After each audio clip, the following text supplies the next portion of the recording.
The crypto market is once again moving under the weight of major headlines.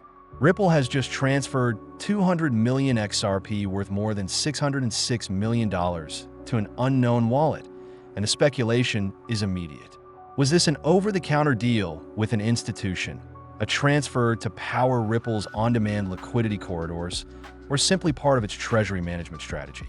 The truth is not yet clear, but what is undeniable is that these large transfers show how central XRP has become in the broader financial landscape. When you see 200 million tokens move in a single transaction, it reminds everyone that this is no longer retail speculation. This is big money positioning itself for what comes next. At the same time, the crypto market remains in correction. XRP trades around $3.60, down about 1.3%, while Bitcoin hovers at 116,000 with a similar correction. Ethereum trades near 4,340, also in decline. The market mood is cautious, and many traders are pointing to Saylor once again as a possible influence. Every time he posts about volatility being a gift, the market seems to suffer another downturn. The last time he used the same phrase, Bitcoin fell nearly 30% shortly after. Today, following another post from him, the question is whether history will repeat itself. Some see coincidence, others see manipulation, but either way, the signal is there and the market reacts. Amid the corrections, there are powerful signs of adoption. Thailand has just launched a program allowing tourists to directly convert cryptocurrencies into the local currency. This may sound like a small development, but it is in fact a strategic move. It means that countries are no longer debating whether to integrate crypto into their financial systems. They're doing it. Currency conversion at the tourist level is the beginning, and over time this infrastructure can scale into trade and banking. Thailand is simply one example of a much broader trend. The world is moving toward integration whether regulators want it or not. Back to Ripple's transfer, the mystery is part of what drives speculation. Was the 200 million XRP sent to fund liquidity for a bank partnership? Was it directed to an exchange for distribution? Or is it preparation for the rollout of a new corridor? Every option points to institutional involvement. Ripple's strategy has always been about building corridors for cross-border payments, and those corridors require liquidity.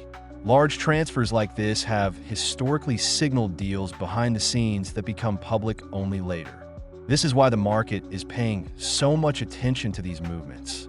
Meanwhile, Hedera HBAR is stealing the spotlight in its own way. Reports suggest that BlackRock, the largest asset manager in the world, is preparing to file for a Hedera ETF. If confirmed, this would be one of the most significant moves yet for institutional adoption of an ISO 20022 project. The tokenization on Hedera is also accelerating, with Apple, Tesla, and MicroStrategy shares already being tokenized on the network. This is not speculation. It is live integration of real-world assets into blockchain. The convergence of tokenized equities, ETFs, and enterprise adoption makes Hedera a critical player in the next financial cycle. Despite this, the price of HBAR has not yet reacted dramatically. This is often how adoption plays out. The market is slow to price in the long-term implications until the deals are fully visible. But make no mistake, tokenization of companies like Apple and Tesla is not a minor story. It is a sign that blockchain is moving directly into mainstream finance, and Hedera is one of the networks enabling it. If BlackRock follows through with an ETF, it would validate Hedera's role in institutional markets and further legitimize ISO 20022 projects as a whole. For XRP, the convergence is clear. Ripple continues to move vast sums of its token. Institutions like BlackRock are circling projects like Hedera, and governments like Thailand are rolling out adoption programs. The broader market correction is noise compared to these signals of structural change. What matters is not the day-to-day price fluctuations, but the infrastructure being built. And right now, the infrastructure is screaming adoption. Every time we see these massive XRP transfers, we need to look beyond the fear and uncertainty. Ripple has always played the long game. and with ISO 20022 going live across global banking systems, with tokenization accelerating, and with institutions openly positioning themselves, these movements fit perfectly into a larger picture. Whether this 200 million XRP is for liquidity corridors, strategic partners, or institutional custody, it underscores the fact that XRP is not just another asset. It is part of the backbone being laid for the financial system of the future. The days ahead will likely bring more volatility.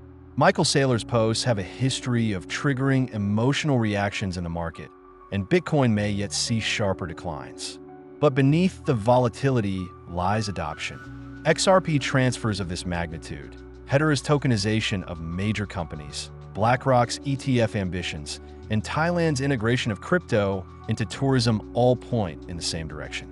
The adoption curve is steepening, and the institutions are already here.